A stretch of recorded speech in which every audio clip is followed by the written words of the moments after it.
शंकरं शंकराचार्यं केशवं बादरायणं सूत्रभाष्यकृतौ भगवन्तौ पुनः पुनः ईश्वरो गुरुरात्मेति मूर्तिभेदविभागिने व्योमवद्व्याप्तदेहाय दक्षिणामूर्तये नमः।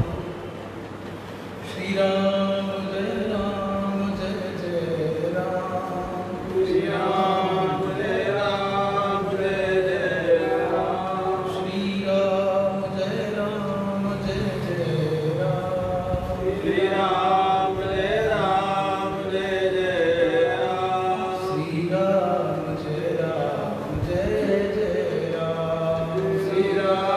जय जय राम, श्री राम जय जय राम, श्री राम जय जय राम, श्री राम जय जय राम, श्री राम जय जय राम। धर्म की जय हो, अधर्म का नाश हो, प्राणियों में सद्भावना हो, विश्व का कल्याण हो, गो हत्या हो, गौ माता की हो।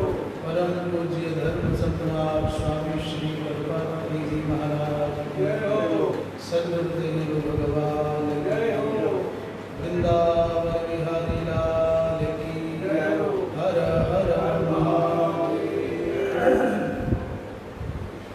परम श्रद्धेय श्री स्वामी जी महाराज, सभी समुपस्थित आदराभाजन। प्रसंग चल रहा था कि निष्कामता अर्थात निष्कर्म कैसे सिद्ध हो, तो क्या सर्वकर्म संन्यास रूपात्मक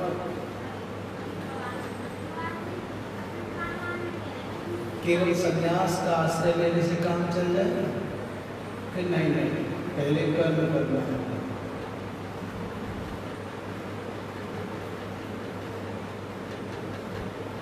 बिना ज्ञान के सीधे संन्यास लेने से भी कृतकृत्यता नहीं होगी, और फिर संसार में एक क्षण को भी कोई व्यक्ति बिना कर्म किए रह नहीं सकता। तो कोई ये कहे कि हम तो अकर्मावस्था में हैं, हमारा कर्म से कुछ लेना देना ही नहीं है, ये बात भी घटित नहीं होती। यदि वो कहे कि मैं कर्म नहीं करता, तो प्रकृति के जो गुण हैं सत रज तम आदि, ये स्वाभाविक जो कर्म हैं, ये सब अवसर कार्यते, ये व्यक्ति को विवश होकर के एक यंत्र की भांति चला करके कार्य संपादन कर लेते हैं। इसलिए नहीं हो सकता कि बिना कर्म किए आप रह जाए। उससे आगे कहते हैं, यह तो अनात्मज्ञ शास्त्र विहितं कर्म न आरभते इति तत् असत्। जो आत्मज्ञानी नहीं है वह शास्त्र विहित कर्मों को आरंभ नहीं करता। आत्मज्ञानी के लिए कर्म अनावश्यक है, परंतु अनात्मज्ञ के लिए तो कर्म की आवश्यकता है ही है। और यदि अनात्मज्ञ व्यक्ति भी, देहाध्यासी व्यक्ति भी कर्माधिक नहीं करेगा तो वो अनुचित होगा, असत होगा। कर्मेन्द्रियाणि संयम्य यास्ते मनसा स्मरन् इंद्रियार्थान् विमूढात्मा मिथ्याचारः स उच्यते। कर्मेन्द्रियाणि संयम्य यास्ते मनसा स्मरन् इंद्रियार्थान् विमूढात्मा मिथ्याचारः स उच्यते। भगवान कृष्ण कहते हैं, हे पार्थ, कोई व्यक्ति ऐसा जिसने अपनी कर्मेंद्रियों को तो शांत कर दिया, बाहर से तो बिल्कुल शांत दिखाई देता है, परंतु विमूढ़ात्मा इंद्रियार्थान मनसा स्मरण आस्ते, कर्मेंद्रियां तो उसने रोक ली, ना तो कुछ लेता देता है, ना कहीं चलता फिरता है, न बोलता चालता है, 3 और 2 तो एकांतिक व्यवहार की है। कर्मेंद्रिय हमारे 5, पाद पायु वस्त्र, बाप प्राणी पाद पायु वस्त्र। बात माने वाणी। इस जिह्वा के 2 काम हैं, ये ज्ञानेंद्रियों में चली जाती है और कर्मेंद्रियों में चली जाती है। जब ये रस का बोध करती है, मीठा है कि खट्टा है कि कड़वा है कि तीखा है, तो ये ज्ञानेंद्रिय हो जाती है। रस बोध के समय जिह्वा ज्ञानेंद्रिय है और भाषण के समय, बोलने के समय जिह्वा कर्मेंद्रिय है। प्रायः देखने में आता है कि जिसकी जिह्वा का ज्ञानेंद्रिय भाव जागृत नहीं होता, उसका भी वो कर्मेंद्रिय भाव जागृत नहीं होता, उसका भी ज्ञानेंद्रिय भाव जागृत रहता है। जैसे गूंगा व्यक्ति बोल नहीं पाता पर मीठा खट्टा कड़वा जाता है। गूंगा व्यक्ति बोल नहीं पा रहा है पर मीठा है ऐसे करता है, तो इसका मतलब उसको रस का बोध है। ये बाकी सारी इंद्रियां वो एक काम करती हैं, जिह्वा 2 in 1 है। 2 in 1 बोलते हैं ना, एक ही यंत्र से 2 काम हो जाते हैं। इससे 2 काम हो जाता है। प्रायः देखने में आता है कि बोलता नहीं है परंतु रस का स्वाद उसको भी हो जाता है।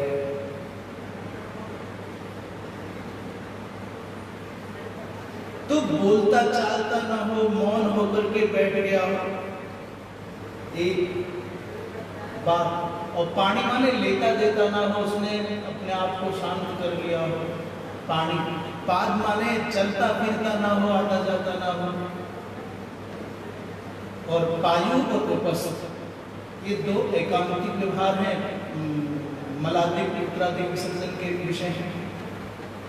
कोई कर्मेंद्रियों को संयमित करके, नियंत्रित करके, उनका निग्रह करके एकांत सेवन करता हो, बहुत शांत गंभीर लगता हो, परंतु ऐसा व्यक्ति ज्ञानेंद्रियों के उन विषयों का, ज्ञानेंद्रिय कौन कौन सी हैं?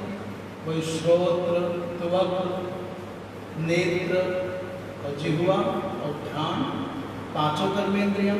तो क्या कर रहा है? बोले बाहर से सब शांत है पर अंदर से बहुत सुन रहा है, बाहर से बहुत शांत है पर अंदर से बहुत देख रहा है, बाहर से बहुत शांत दिखेगा परंतु अंदर से बहुत स्वाद ले रहा है, बाहर से बहुत शांत, क्योंकि मन के द्वारा तब तक इंद्रियों के विषयों का चिंतन के माध्यम से आहार करता है, आस्वादन करता है। ऐसा व्यक्ति जो बाहर से शांत गंभीर दिखे और अंदर हलचल हो, अशांति हो, वो मिथ्याचारी है। इसी को कहते हैं दम्भ, इसी को कहते हैं पाखंड। इसी को कहते हैं मिथ्याचार। मिथ्या माने झूठा, आचार माने भाई तुम भक्त नहीं हो, भक्त जैसे दिख रहे हो, तुम योगी नहीं हो परंतु तुमने ऐसा आवरण बनाया है कि योगी जैसे दिख रहे हो, तुम ज्ञानी नहीं हो और आपने शब्दों का ऐसा जाल बुना है कि तुम ज्ञानी जैसे दिखाई देते हो। जिसे उदाहरण के तौर पर सब संस्कृत बोलते हैं तो 90% लोगों ने मान लिया तो विद्वान हो गए, बात खत्म हो गई, आगे दिमाग लगाने की जरूरत ही नहीं। आप मौन हैं तो लोगों ने समझ लिया कि अंदर बाहर सबसे मौन है, परंतु वस्तु स्थिति को वही जानता है जो साधक इस पथ पर चल रहा है, उसकी गति क्या है, कितना वो बोलना चाहता है और कितना वो मौन रहना चाहता है, कितना वो खाना चाहता है, कितना भोजन का त्याग करना चाहता है, वो अंदर की अवस्था तब वो जानेगा। संसार के द्वारा दिए गए प्रमाण पत्र से उसकी प्रामाणिकता सिद्ध नहीं होगी। मिथ्याचार शब्द का अर्थ करें अन्यथा संकल्प्य अन्यथा चरक। संकल्प कुछ और है, घोषणा कुछ और है, परंतु आचरण कुछ और ही मिथ्याचार है।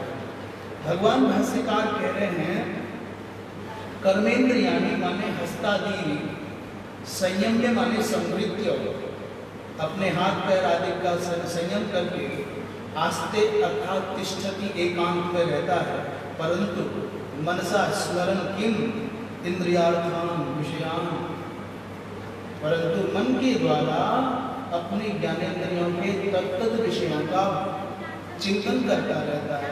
प्रायः 1-2 दिन हमने पहले भी कहा है कि देख रहे हो ये ज्यादा घातक नहीं है यदि इसको तुम सेव ना करो, सुरक्षित ना करो।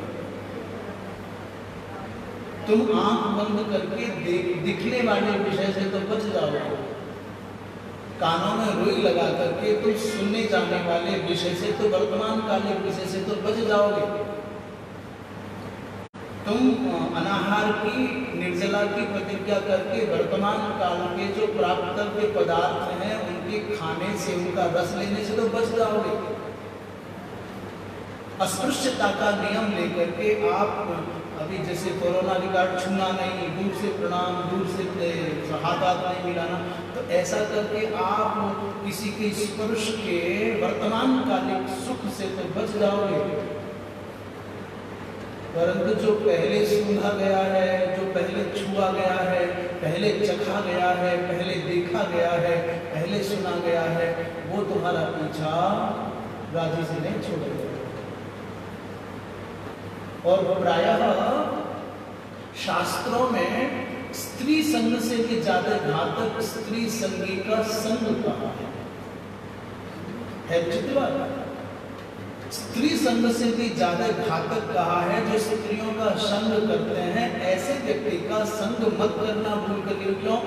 बोले स्त्री का संग करोगे तो कुछ पल में हट गए तुम, परंतु जो स्त्री के संग में डूबा हुआ उसका संग करोगे तो वो एकांत में भी, गंगा के तट पे भी, मंदिर में भी उन्हीं की चर्चा करेगा, वहीं ले जाकर।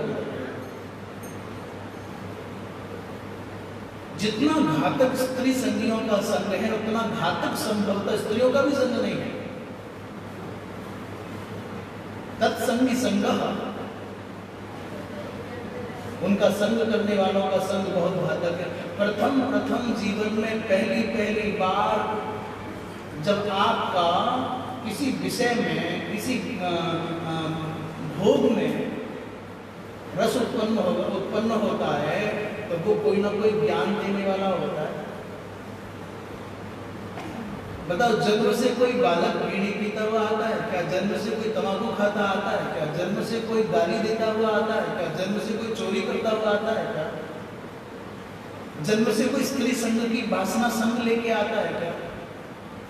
ये जो समाज के तुम्हारे बड़े हैं ना, कोई भाई साहब है, कोई मित्र है, कोई चाचा जी है, कोई अमुक है, कोई अमुक, ये सब सिखाता है। और बड़े आदर्श भी होते हैं वो समाज में। उनकी शिक्षाओं का, उनके द्वारा दिए गए ज्ञान का ऐसा गहरा प्रभाव होता है कि माता पिता, गुरुजन, संत जन, तुम्हारे शुभचिंतक तुमको समझा करके आ जाए, पर वो ज्ञान मिलता नहीं। सत्संगी संग इतना खतरनाक है। अच्छा, हम दूसरे की बात कर, हमको तो मालूम है ना हमारे बारे में, हमको क्या कहाँ से मिला है। बस अंतर इतना है कि अच्छा मिला है तो हम अमुक महाराज जी और अमुक गुरु जी का नाम ले देते हैं, अमुक सज्जन का नाम, पर जो हमको बुरा मिला है उसको हम स्वीकार नहीं कर पाते समाज में कि इस व्यक्ति ने प्रथम जीवन की प्रथम बार इसने मुझको ये किया था, ये कराया था, ये खिलाया था, ये पिलाया। कौन बताए? और हृदय जानता है कि पहली बार मेरे जीवन में ये अनुचित दोष, मैंने अनुचित कर्म, अनुचित जो दोष है इसका प्रारंभ इस व्यक्ति ने किया था। इसलिए जो हुआ प्रायः ये निर्धारित हो जाए कि जिसने जो किया वो जाने पर मेरे द्वारा जीवन में ऐसा ना हो कि मैं किसी के जीवन को कुमार्ग पर ले जाने का हेतु बनूं। हुआ हो पहले तो अभी आसमान में टूट गया, जो हो गया है उसको तुम कर क्या लोगे, और जब जग जाओ तभी प्रतिज्ञा कर लो।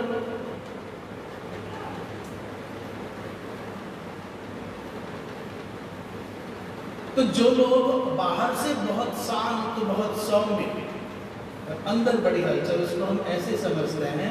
उदाहरण के लिए समुद्र पर, समुद्र की ऊपरी सतह पर यदि लहरें ना उठ रही हो तो ये मत समझना कि समुद्र एकदम शांत है। देखने में लग रहा है कि वाह एकदम शांत है समुद्र, यद्यपि समुद्र के ऊपर ऊंची तरंगें उठती हैं, वो भी उसका सौंदर्य है, और जब शांत हो जाता है तो भी उसकी सुंदरता अक्षुण्ण है। परंतु लहरों के न होने का मतलब समुद्र का शांत होना नहीं है। क्यों? पीछे बताया था एक दिन क्यों? क्योंकि उसके अंदर रहने वाली बड़ी बड़ी मछलियाँ, मगरमच्छ वो हलचल करते होंगे, तो अंदर को शांत रहने देंगे। ऐसे मनुष्य के ऊपरी तौर पर ये चेहरे मोहरे पर शांति दिखाई दे, सौम्यता दिखाई दे, कोई गारंटी नहीं है कि सब ठीक है। अंदर जो रहने वाली इच्छाएं, कामनाएं, वासनाएं, ये मछलियाँ, मगरमच्छ हैं, ये चैन से बैठे होंगे, बैठने देंगे?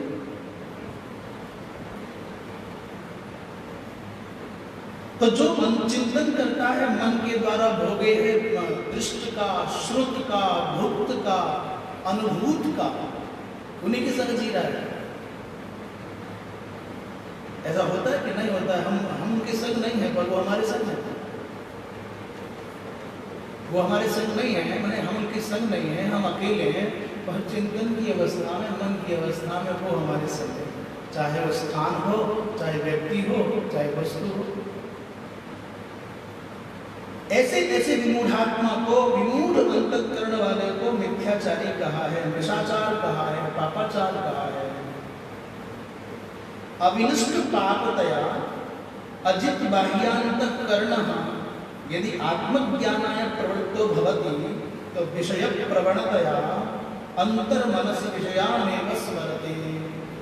उसका निष्कर्ष कह रहे हैं कि उसके पाप तो नष्ट हुए नहीं, वासना तो मिटी नहीं, मन की मलिनता तो गई नहीं, पर ऊंची जगह बिठा दिया गया।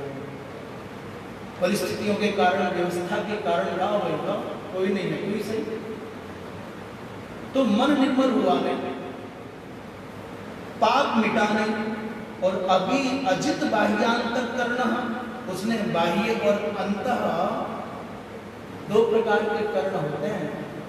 कर्ण माने साधन, साधक तमम कर्णम, ये व्याकरण की दृष्टि से कहा जाता है। कर्ण माने जो कार्यों के संपादन में सहयोगी बने। तो बाह्य कर्ण क्या है? ज्ञानेंद्रियां, ये जो इंद्रियां हैं ये बाह्य कर्ण है। और अंतःकरण क्या है? अंतःकरण चार है, मन, बुद्धि, चित्त, अहंकार। बाह्य कर्ण कुछ और है, अंतःकरण कुछ और है। अंतःकरण माने मन, बुद्धि, चित्त, अहंकार, और बाह्य कर्ण माने पांच ज्ञानेंद्रियां, पांच कर्मेंद्रियां। तो जब तक अंतःकरण माने मन, बुद्धि, चित्त, अहंकार, और बाह्य कर्ण माने ये इंद्रियादि नियंत्रित नहीं हुई, और ऐसे व्यक्ति को आत्मज्ञान में आपने प्रवृत्त कर दिया, आत्मज्ञान में प्रवृत्त हो गया, ऊंची कक्षा में बैठ गया, अभी प्राथमिक कक्षा का बोध था नहीं, उच्च कक्षा में बिठा दिया गया, तो क्या होगा? पतन होगा कि नहीं? विषय प्रवणता, क्योंकि विषय की प्रवणता के कारण वो अंतर मन से विषयों का चिंतन ही करेगा। इसलिए जब तक चित्त के दोषों का शमन न हो तब तक संन्यास की ओर जाने की बात न सोचे। चित्त की निर्मलता के लिए विविध प्रकार के शास्त्रोपदिष्ट जो कर्म हैं, पंच महायज्ञ है, देव पूजा है, जप है, विविध प्रकार के व्रत हैं, कृच्छ, तप्त कृच्छ, चांद्रायण आदि जो व्रत हैं इनका संपादन करें, यज्ञ आदि करें।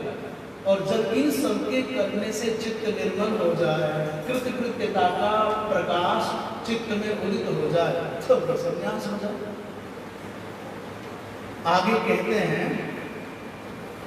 बहुत अच्छी बात कह रहे हैं आगे वाली जो कह रहे हैं, यस्त्विन्द्रियाणि मनसा नियम्यारभते अर्जुन कर्मेन्द्रियैः कर्मयोगम् असक्तः स विशिष्यते। यस्त्विन्द्रियाणि मनसा नियम्यारभते अर्जुन कर्मेन्द्रियैः कर्मयोगम् असक्तः स विशिष्यते। कह रहे हैं जो इंद्रियों को मन के द्वारा नियंत्रित कर ले। मन के द्वारा नियंत्रित करना इंद्रियों का कैसे? वही फिर आपको लौट के उसी रूपक पर जाना होगा। मन लगाम है, बुद्धि सारथी है, तो सारथी रूपी बुद्धि के द्वारा या बुद्धि रूपी सारथी के द्वारा मन रूपी लगाम से इंद्रियां रूपी घोड़ों को नियंत्रित करो। हे अर्जुन, जो साधक अपनी इंद्रियों को मन के द्वारा नियंत्रित करके और कर्मेंद्रिय ही कर्मयोगम आरभते, परंतु कैसे बोले? असक्तः, आसक्ति रहित होकर के कर्मेंद्रियों के द्वारा कर्म का संपादन करता है, तो वो उस मिथ्याचारी की अपेक्षा श्रेष्ठ है। पहला तो था कैसा? ऊपर से बहुत शांत, बहुत अच्छे, अंदर से सब खलबली मची हुई है। ऐसे व्यक्ति की अपेक्षा एक फल कैसा है? बेर के जैसा। देखो तो उसका रंग भी बहुत आकर्षक सुनहरा। बेर कैसा होता है? देखो तो बहुत सुंदर लगता है, पक जाता है, सुनहरा हो जाता है, सुनहरा। और आप उसको पूरे के पूरे फल को उसका तत्व मान करके फट से खा जाओ, तो थोड़ी गहराई से दांत उसमें लग जाए तो दांत और टूट जाए।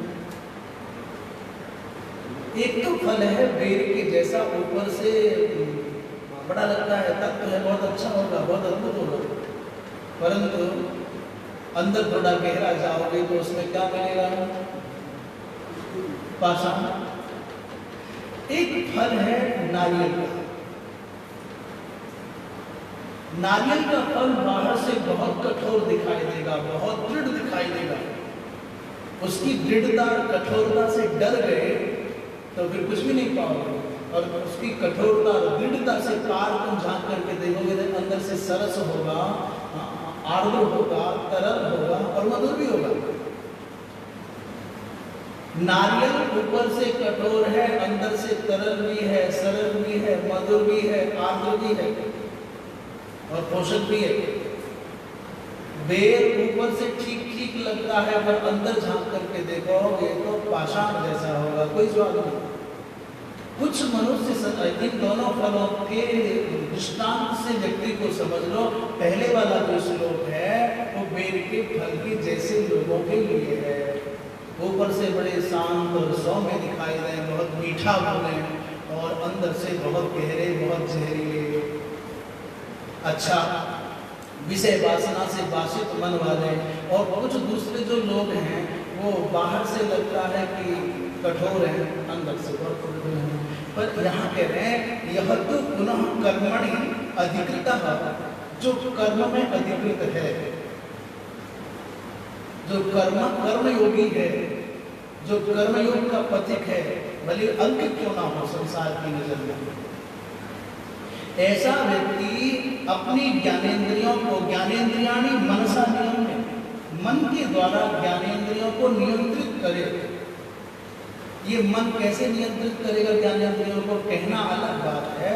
जैसे पूर्व के अनुभवों को आधार बना करके विचार शक्ति के द्वारा मन अपनी इंद्रियों को रोक सकता है।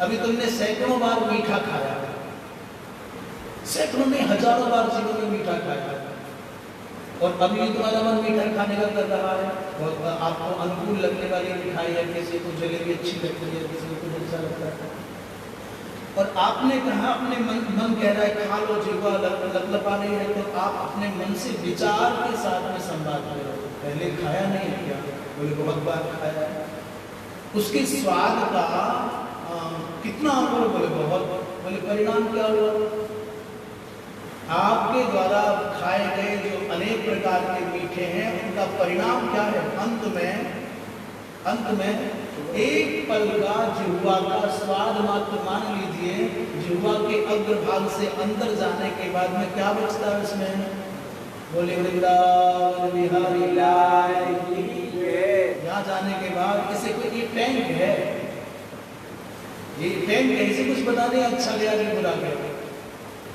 इसको मालूम था, इसका स्वाद चला गया, मजा लेती है जिह्वा और दर्द होता है पेट। तो बुद्धिंद्रियाणी तो कैसे करना है, समुद्र के एक किनारे पर घाट पर बैठ करके तुमने पानी पी लिया, एक आचमन कर लिया, तो क्या ज्ञान हो गया, ज्ञान क्या हुआ, कोई खा रहा है, अपेय है, पेय नहीं। फिर मन में आया कि नहीं इस घाट का तो चख लिया है इतना, शायद उस घाट पर मीठा होगा, तो दूसरे घाट पर जाकर के जगन्नाथपुरी या द्वारिकापुरी या बम्बई या जहाँ कहीं भी अलग अलग समुद्र के 1000 तटों पर, घाटों पर बैठ करके तुम आचमन करके देख लेना, समुद्र कैसा मिलेगा।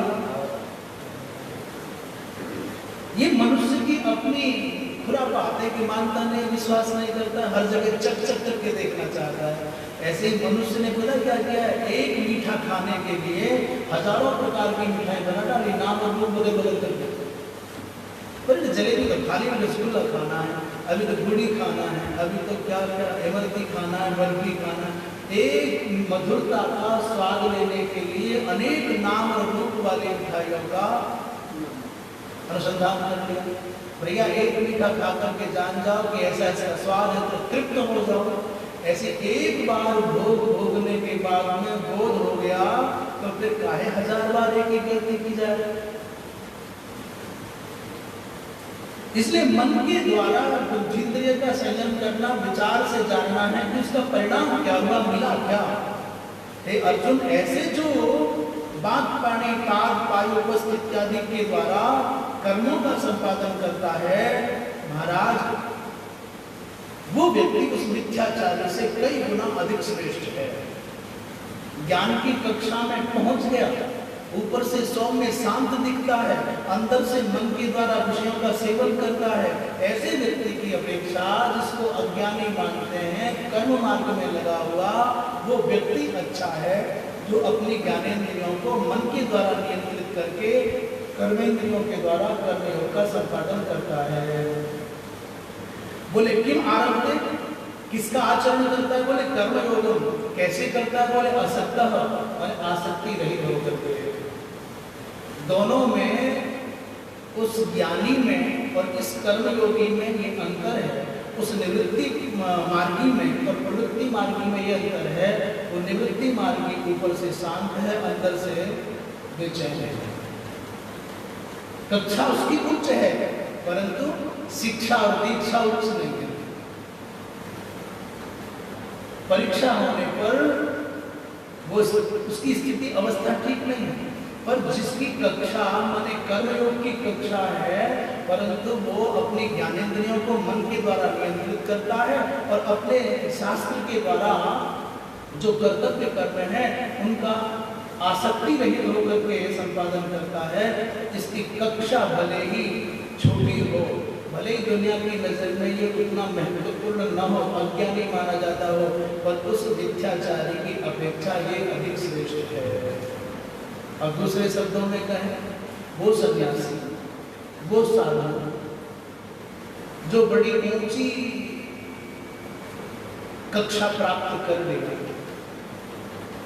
मानो ऐसा मानो कि पहाड़ पर चल रहा है, सम्मान भी मिलता है ना ज्यादा, अन्यों की अपेक्षा। कहीं दर्शन करने जाओ तो महाराज में तो रास्ता दे देते हैं, पहले भोजन मिलता है, सम्मान तो मिलता है, ऊंचा आसन मिलता है, कहीं भी चले जाओ तो लोग आदर करते हैं। साधु यदि ऊंचाई पर चल रहा है, वहां से कदाचित गिर गया, पहाड़ी पर चलता हुआ व्यक्ति यदि वहां से गिरा तो कहाँ पहुंचेगा? पहाड़ी पर चलता हुआ व्यक्ति यदि गिरा तो कहाँ पहुंचेगा? नीचे नहीं पहुंचेगा, ऊपर जाएगा डायरेक्ट। धरती पर चलने वाला व्यक्ति यदि गिर गया तो कहाँ गिरेगा? गृहस्थ में जीने वाला व्यक्ति, प्रवृत्ति मार्ग में जीने वाला व्यक्ति, शास्त्रोचित कर्मों का संपादन करते हुए व्यक्ति यदि कदाचित फिसल भी गया तो कहाँ गिरेगा? धरती पर। निवृत्ति मार्गी, ज्ञान मार्गी व्यक्ति यदि फिसल गया, साधु यदि फिसल गया तो उसको कोई गति नहीं मिलेगी।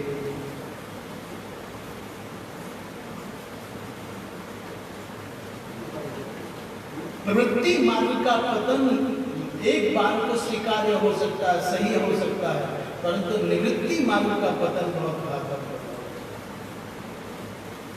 वो ज्यादा खतरनाक होगा। क्योंकि ज्ञान है, जानकर अनजाने में अपराध होगा, उसकी क्षमा हो सकती है, परंतु जान करके ज्ञानी होकर के अपराध करने वाला व्यक्ति क्षम्य नहीं है। क्या है? भूसंन्यस्तम मया, भवसंन्यस्तम मया, सारे नहीं बोलेंगे, संबंध नहीं बोलेंगे, सब छोड़ दिए। पुत्रेष्णा, वित्तेष्णा, लोकेष्णा से मैं मुक्त हो गया। सर्वं खल्विदं ब्रह्म, अयमात्मा ब्रह्म, प्रज्ञानम ब्रह्म, तत्त्वमसि अहम ब्रह्मास्मि। ऐसा ज्ञान भी प्राप्त हो गया और फिर भी लौट करके वही, जैसे पेट भरी हुई बकरी फिर बार बार हरी घास की ओर मुख करने लग जाती है, वैसे हम भी करें तो कोई अच्छा नहीं होगा। कर्म योगम कथम करोति, बोले असक्तः सन्, वो आसक्ति रहित होकर के करता है, इसलिए सविशिष्यते, कस्मात् विशिष्यते, बोले मिथ्याचारा, जो मिथ्याचार करने वाला है उसकी अपेक्षा ये श्रेष्ठ है। यहाँ पर श्री रामानुजाचार्य जी महाराज ने थोड़ी सी अलग बात कही। वो ये कहते हैं कि वो ज्ञानी से श्रेष्ठ है। आद्य जगत गुरु शंकराचार्य कहते हैं कि मिथ्याचारी से श्रेष्ठ है, और वो कहते हैं कि भाई उस ज्ञानी से श्रेष्ठ है। ये देखिए, यद्यपि दोनों में बात तो दोनों एक ही जगह की कह रहे हैं, पर शब्दों का फर्क आ गया।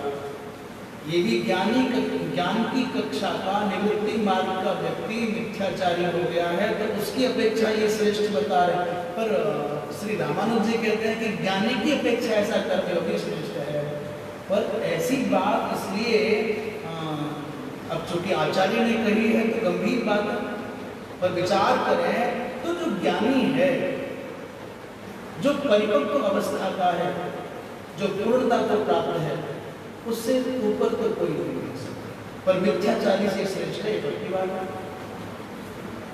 जो दाम्भिक ज्ञानी है, जो ज्ञान मात्र की चादर ओढ़ करके जी रहा है, उससे ये श्रेष्ठ है।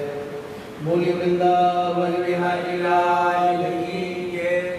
यत् एवं अतः, ऐसा, यत् माने ऐसा, यत् माने इसलिए, एवं माने ऐसा का है, अतः माने इसलिए। आगे कह रहे हैं, नियतं कुरु कर्मत्वं कर्मज्यायो ह्यकर्मणः शरीर यात्रा विचते न प्रसिद्धेन कर्मणः। नियतं कुरु कर्मत्वं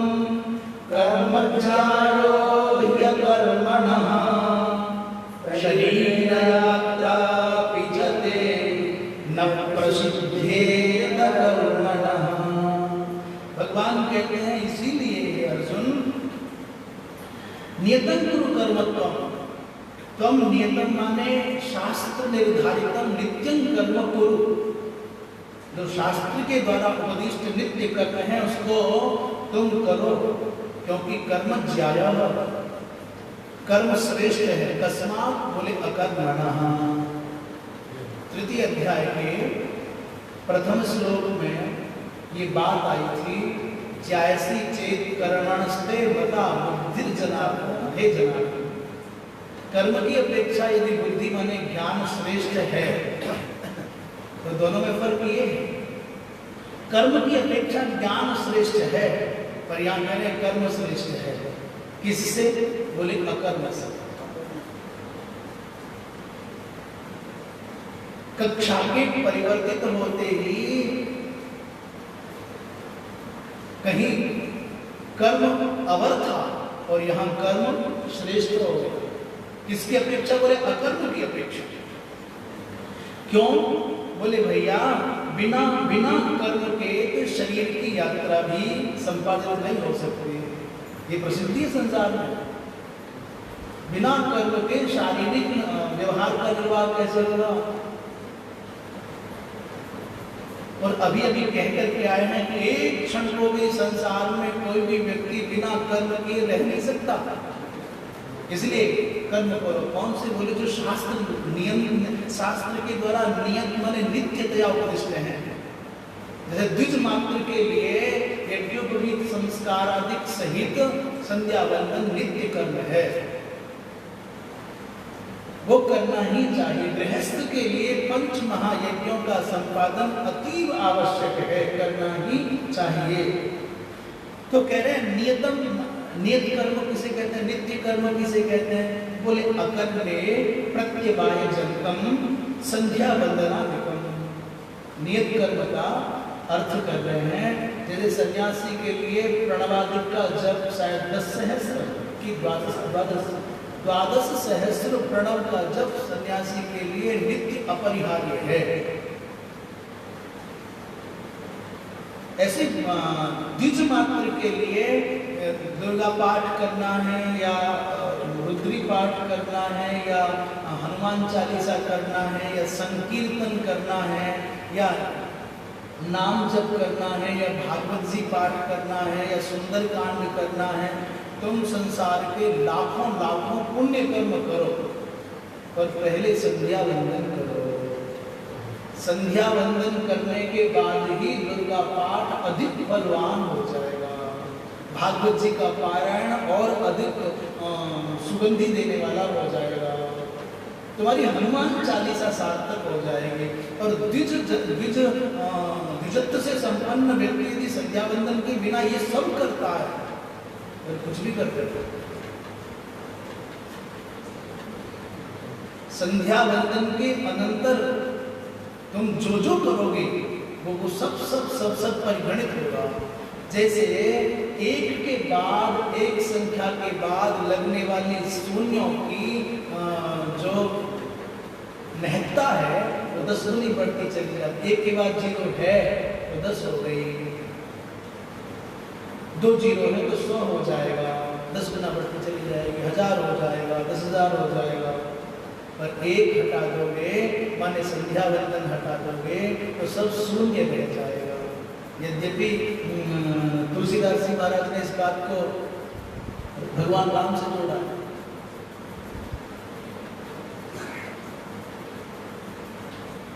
एक रहे 10 गुण है, एक गए सब सून। राम नाम एक अंक है और सब साधन है सून। राम नाम एक अंक है, सब साधन है सून। और एक रहे 10 गुण है और एक गए सब सून। हमारे जीवन में भगवान राम का नाम एक उपलक्षण है। कृष्ण नाम के उपासक के लिए कृष्ण है, हरि नाम के उपासक के लिए हरि है और महामंत्र के उपासक के लिए महामंत्र है। श्री राम जय राम वाले के लिए वो है। राम माने शिव शिव करने वाले के लिए शिव है, ये उपलक्षण है।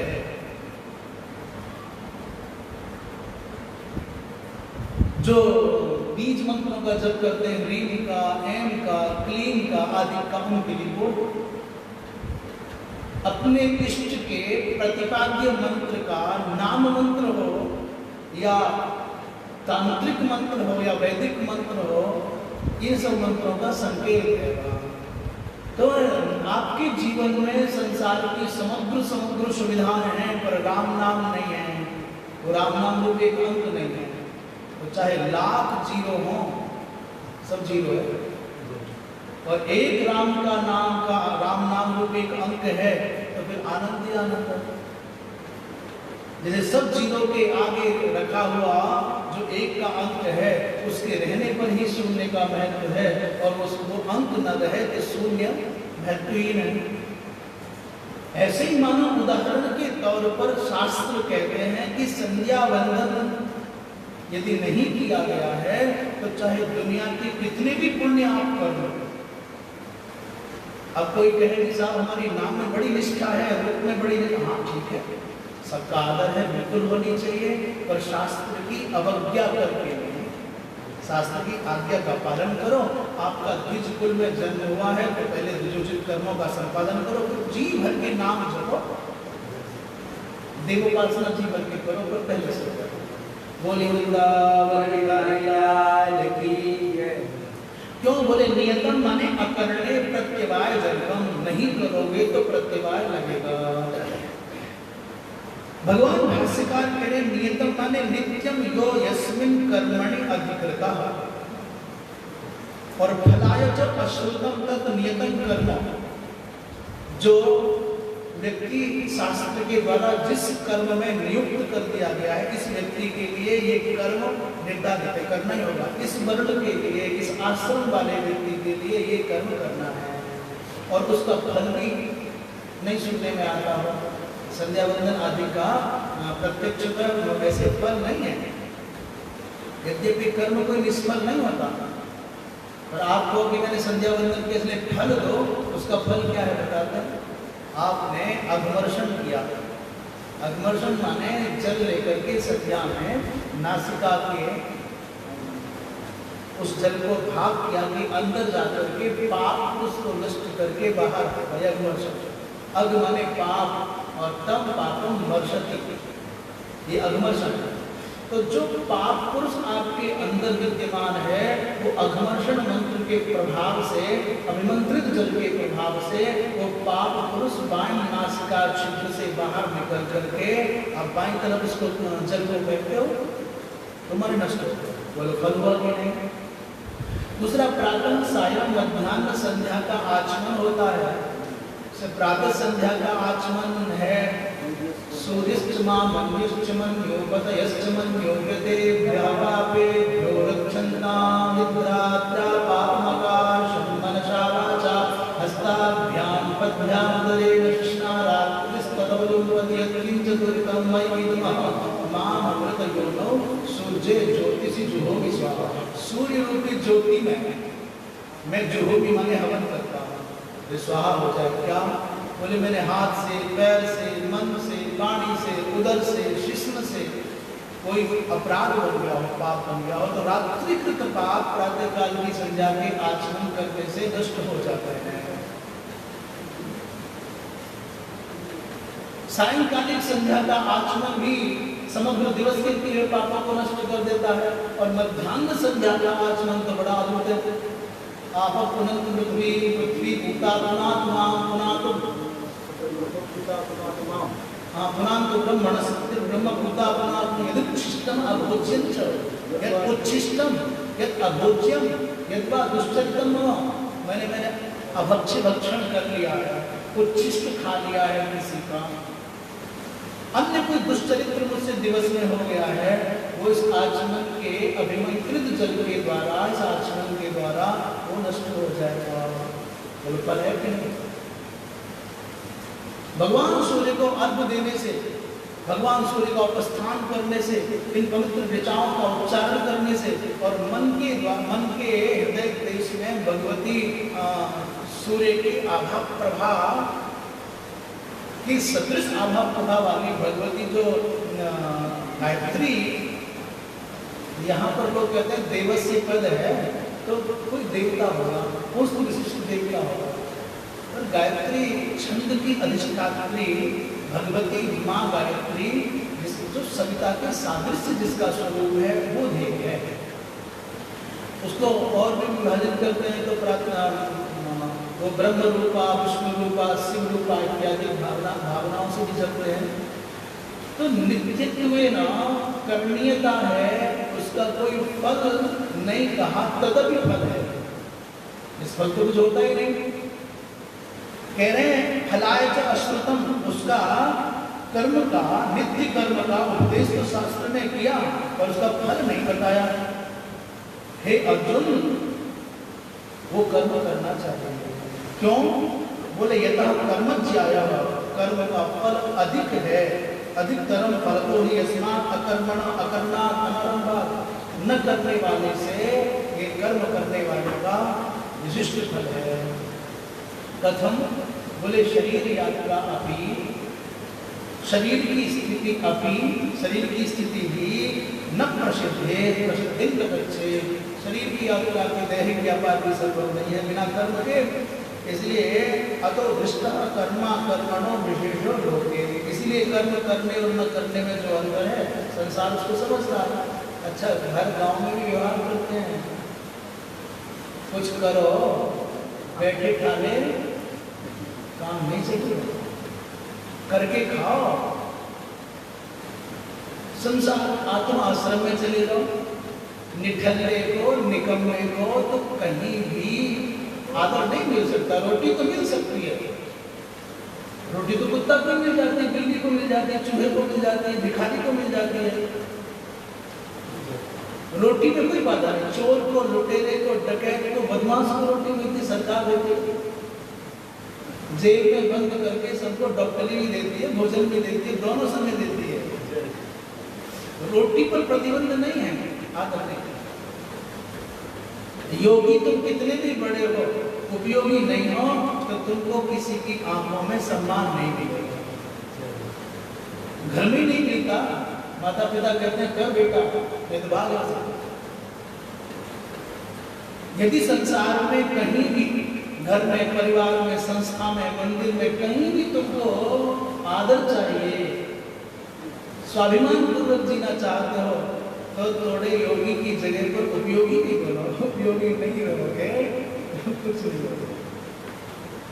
इसलिए करके खाने वाला समाज को बहुत अच्छा लगता है, संसार में बहुत अच्छा लगता है। सब गलत हैं तो क्षमा करना, पर बात तो यही है योगी होना अच्छा है। इस उम्र में 80 माला कर रहे हैं, या बहुत बताते हैं, फोन पे बताते हैं महाराज को इतना चल रहा है, इतने बजे से इतने बजे तक चलता है, प्रचार में लगे पड़े, पर उपयोगी नहीं होगा तो भारी होने लग रहा होगा। अच्छा, एक बात बताऊं, व्यवहार की बात है, तुम कहीं हो और सब कुछ ठीक ठीक लग रहा है, लगता सब अच्छा है, तो कैसे मालूम पड़ेगी तुम उपयोगी हो कि नहीं हो? तुम जाने की बात करने लगो और लोग बेचैन होने लगे। बहुत मार्ग की बात कर रहे हैं, व्यवहार की, अपने आप को समझने का, नापने का बहुत बढ़िया पैमाना दे। जब तुम जाने की बात करो और वहाँ का वातावरण बेचैन हो जाए कि नहीं भाई मत जाओ, अभी और रुको, और जाने की बात पक्की हो जाए, मजबूरी हो तो कहें कब आ रहे हो लौट करके, तब समझना कि तुम यहाँ उपयोगी थे। और तुम झूठे को जाना है और हर आदमी कहते कब जा रहे हो, कब टिकट है, बढ़िया धूमधाम के स्थान पर, जरूरी नहीं जल्दी आना हो, बढ़िया ठीक जगह देख करके नहीं जाना, तो समझ लेना कि तुम योगी थे, किसी काम के नहीं थे, भार थे तुम। जैसे भार सबसे फेंक करके आदमी चैन की सांस लेता है, पसीने से नहाया हो, जंगल से लकड़ी या चारा लेके आ रहा हो, अनुभव है। जब तक वो सर से उतार के फेंक नहीं देता चैन नहीं आता है, बस ऐसे तुम आने की बात करो और पूरा का पूरा वातावरण खिल जाए तो समझ लेना कि तुम्हारे पूर्व के अनुभव बताते हैं तुम उपयोगी थे। और तुम्हारे आने की बात सुनते ही लोग मायूस हो जाएं तुम्हारी जहाँ आना है वहाँ की दीवा मिल जाओ, सो जाओ, समझ लेना तुम उपयोगी नहीं थे भाई। जय जय। अच्छा, यज्ञ मन्य से समय क्या हो गया?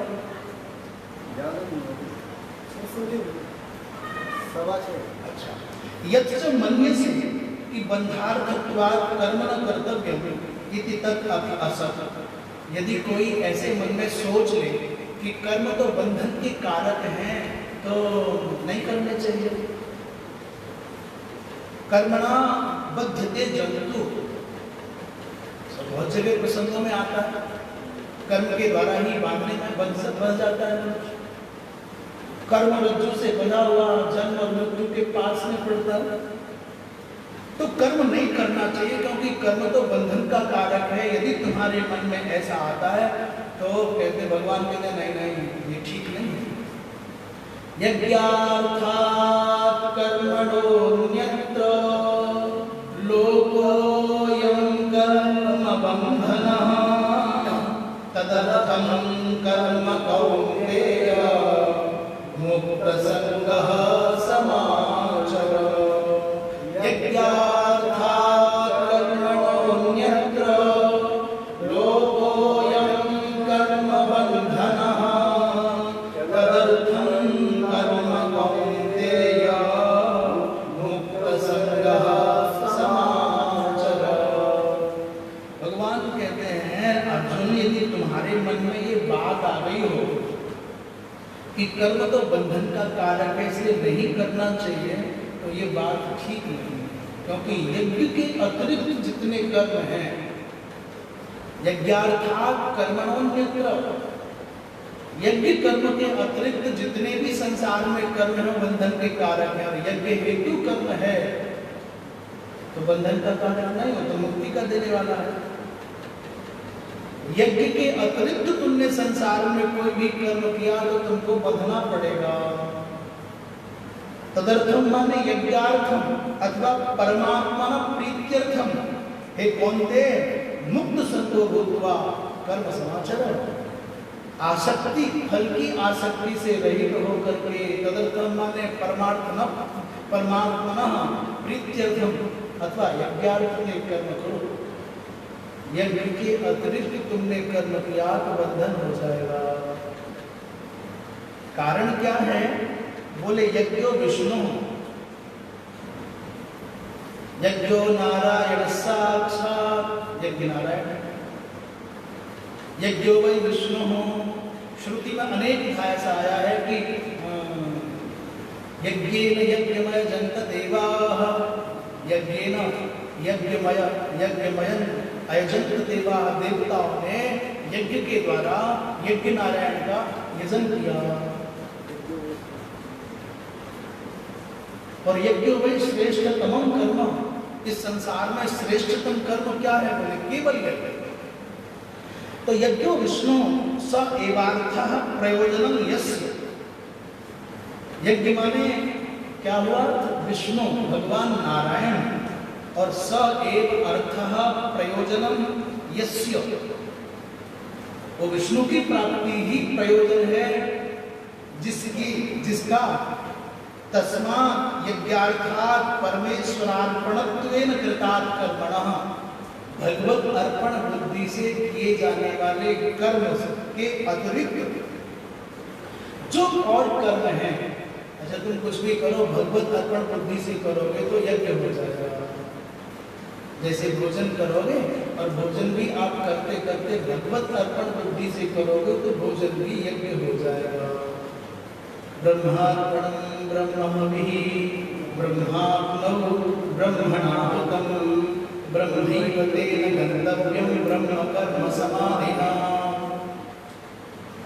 यदि भगवत अर्पण बुद्धि से किया जाएगा तो भोजन करना भी यज्ञ हो जाएगा।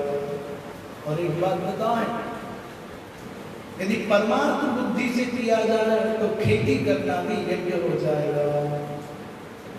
खेती करना कैसे यज्ञ होगा? बोले यज्ञ में क्या चाहिए? हवन कुंड चाहिए, शुरुआ चाहिए, आहुति देने के लिए पदार्थ चाहिए, एक यजमान चाहिए और अग्नि चाहिए। यज्ञ कुंड में अग्नि में देने के लिए कोई हव्य पदार्थ आहुति, और मृत की आहुति देने के लिए शुरुआ, और क्या चाहिए, और यजमान चाहिए। बोले हल के अग्रभाग को शुरुआ मानो, धरती के उस भाग को जहाँ बीज होना है उसको हवन कुंड का मुख मानो, और धरती के अंदर जो ऊष्मा है उसको अग्नि मानो, और डाले जाने वाले बीज को तुम हव्य माने आहुति मानो, और जो बीज हो रहा है उसको यजमान मानो। किसान रूपी यजमान के द्वारा बीज रूपी आहुति हल के अग्रभाग के अनुरूप सुबह के द्वारा धरती रूपी कुंड में समवस्थित जो ऊर्जा रूपी ऊष्मा रूपी बन्ही है उसमें आहुति दी जाती है। और जब ये यजमान किसान रूपी यजमान शुभ मुहूर्त में गुणवत्ता दोनों की देख करके आहुति देता है तो अपूर्व की उत्पत्ति होती है, अन्न उत्पन्न होता है। बोलो यज्ञ पढ़ना और पढ़ाना भी यज्ञ है। आचार्य रूपी यजमान के द्वारा, गुरु रूपी यजमान के द्वारा उनके मुख से निकले हुए शब्द रूपी आहुति को गुरु आचार्य रूपी जो यजमान है, वक्ता रूपी जो यजमान है, अपने मुख से निकलने वाले शब्द रूपी आहुति के द्वारा वो श्रोता के, शिष्य के कान रूपी कुंड में अवस्थित जो ब्रह्म चेतना रूपी ज्योति है उसमें शब्द का आधान करता है। तब अपूर्व के ज्ञान की उत्पत्ति होती। बोलो कथा कहना यज्ञ हुआ कि नहीं, पढ़ाना यज्ञ हुआ कि नहीं। कहां तक बताएं, यज्ञ माने आपकी समग्र क्रियाएं यज्ञ हैं। एक गृहस्थी व्यक्ति, यदि गृहस्थी व्यक्ति, बहुत साधारण सी बात है, कोई गंभीरता से सुनोगे, माहौल में नहीं ले जाओगे तो समझ में आएगी। जो पति रूपी यजमान है, पति रूपी यजमान अपने निषेध रूपी हवि के द्वारा, आहुति के द्वारा अपनी धर्मपत्नी के गर्भ में जो निषेध करता है, आहुति देता है, उससे अपूर्व की उत्पत्ति होती है, वो भी यज्ञ है।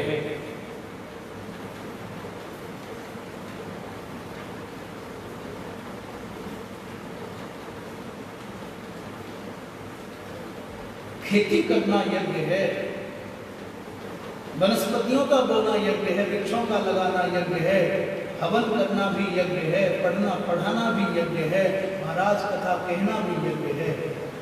और कब? जब यज्ञ की भावना से होता है। यज्ञ के अतिरिक्त कोई भी कर्म आप करोगे तो बंधन का कारक होगा। अन्यत्र बंधते कर्मणि कर्मैव बंधनम यस्य स कर्म बंधनो लोको। महाराज वो बंधन का कारक हो जाएगा।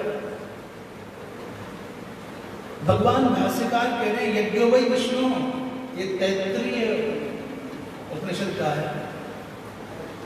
इस श्रुति के बल पर यज्ञ ईश्वर है और तदर्थम यत् क्रियते तत् यज्ञार्थम कर्म। उस ईश्वर की प्रीति के निमित्त किए जाने वाला जो कर्म है वो यज्ञ हो जाएगा। तस्मात् कर्मणः, उस यज्ञ कर्म के अतिरिक्त अन्येन कर्मणा, और कोई दूसरा कर्म होगा तो ये लोग बंधन में आ जाएगा। यज्ञ बंधन का कारक नहीं है। यज्ञ का एक दूसरा अर्थ है कि आप के पास जो है उसको आप अर्पित कर रहे हो। परार्पण की बुद्धि हो, परमार्थ बुद्धि हो, आपके लघु लघु कर्म सब यज्ञ हो जाएंगे। हे कौन्ते मुक्त संग कर्म फल संग वर्जित। मुक्त संग माने कर्म के फल की आसक्ति का त्याग करके ऐसा जो समाचार में निवर्त ऐसा जो करता है उसका प्रत्येक कर्म यज्ञ हो जाता है। ईश्वरार्पण बुद्ध्या कृतस्य कर्मणो बंधार्थत्वा भावे, जो ईश्वर अर्पण बुद्धि से किया जाने वाला कर्म है वो बंधार्थत्व नहीं होता, बंधन तो नहीं होता, बंधन का कारक नहीं होता, इसलिए यज्ञ हो जाता है। इसलिए यज्ञ भाव से ईश्वर अर्पण बुद्धि से किया जाने वाला कर्म हमारे मंगल का हेतु होता है। और कर्म फल की आसक्ति में बनकर के किए जाने वाले पुण्य से उच्चतम कोटि के कर्म भी बंधन के कारण हो जाते हैं। इसलिए देव पूजा में, नित्य पूजा में, यज्ञ में, मौन में, जप में भूल करके भी उसका फल मिलता है। उसे ये मत चाहो कि ये हो जाए, ये मित्र बन जाए, शत्रु मर जाए और ये विजय हो जाए, लाभ हो जाए। ये बवाल बिल्कुल मन के किसी कोने में इस घास को, कांटे को पनपने में। बड़े बड़े दिग्गज आए, धुरंधर आए, दुनिया को ठीक करने वाले, दुनिया की इच्छाओं की पूर्ति करने वाले, और बड़े बड़े महात्माओं का इतिहास छू देते थे तो सब पुत्र हो गए कि नौकरियां लग गई, सब मकान बन गए। हमारे नीम करोगी बाबा बड़ी प्रसिद्धि साहब की, यहाँ दर्शन वहाँ दर्शन, ये मिला वो मिला। क्या दुनिया की सारी दुनिया की इच्छाओं की पूर्ति कर गए? कितने भी बड़े से बड़े सिद्ध महापुरुष आ जाए, धरती ये दुनिया कुत्ते की पूंछ के जैसी है, टेढ़ी थी, टेढ़ी है और टेढ़ी ही रहेगी। भूखी थी, भूखी है, भूखी ही रहेगी। इसकी पूर्ति कोई नहीं कर सकता। आज हम हैं प्यासे, पहले कोई और प्यासा था, आगे कोई और प्यासा होगा। पहले कोई और प्याऊ बन करके आया था, आज कोई और प्याऊ बन करके आया, आगे कोई और प्याऊ बन करके आएगा। ये संसार तो प्यासों का और प्याऊ लगाने वालों का एक ठिकाना है, भूखों का भोजन देने वालों का ठिकाना है। और आप इन दोनों से परे हो जाओगे तो भगवान के समीप पहुंच जाओगे। बड़े बड़े दिग्गज महात्माओं का इतिहास है साहब, बेटा नहीं था, उनकी कृपा से बेटा हो गया, अमुक से ऐसा हो गया, अमुक से ऐसा हो गया। अरे भैया यही तो होता ही आ रहा है। बड़े खुश होकर के बोल रहे, कोई बता रहा था कि अमुक अमुक कोई किसी का नाम ले रहे थे कि साहब कथावाद चलते, उनकी वजह से हमको बेटा हो गया। तो राजस्थान की घटना है, कोई सत्संग की गंगा में स्नान करने वाली माई थी बूढ़ी गांव की, वो चल के आई तो पड़ोस में जैसे बैठ जाते हैं, कथा से पहले चर्चा होती है कि अमुक बापू जी की कृपा से उनकी नौकरी, मकान, बच्चा हो गया। तो बोले मैं जब आ रही थी कथा सुनने के लिए तो रास्ते में सूर्या पड़ी थी, उसके 7-8 बच्चे थे, दूध पी रहे थे। वो भी तेरे बापू के आशीर्वाद से हुए। बताओ संसार में किसके पास क्या नहीं है। इसलिए साधु के आशीष से कदाचित किसी का मनोरथ पूर्ण भी हो जाए तो अपने ऊपर कृपा करते हुए, भगवान के ऊपर दया करते हुए, व्यर्थ में श्रेय लेने के चक्कर में साधु ना पड़े कि मेरे आशीर्वाद से उसकी फैक्ट्री लगी, उसका मकान बना, उसका काम चला। भगवान ने तुमको कोई निमित्त बना दिया, उसका ध्यान कर दो। न जाने कितने आशीर्वाद तुम्हारे निष्फल चले गए। इसलिए साधु को श्रेय लेने से बचना चाहिए।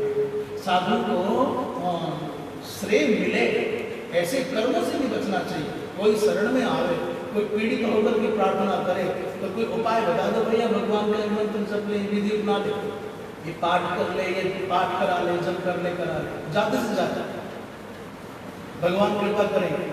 पर ये ठेकेदारी लेके मैं हूँ, चिंता मत कर, मैं सब कर दूंगा, तो फिर मुश्किल हो जाएगा। बोली वृंदावन बिहारी लाल की। इतः च अधिकृतेन कर्म कर्तव्यम्। इससे आगे जो बताया जाएगा, अधिकारी को कर्म करना चाहिए। शेष प्रसंग भगवत कृपा से कल अब आने रहेगा। पूर्णमदः पूर्णमिदं पूर्णात् पूर्णमुदच्यते पूर्णस्य पूर्णमादाय पूर्णमेवावशिष्यते। सर्वे भवन्तु सुखिनः।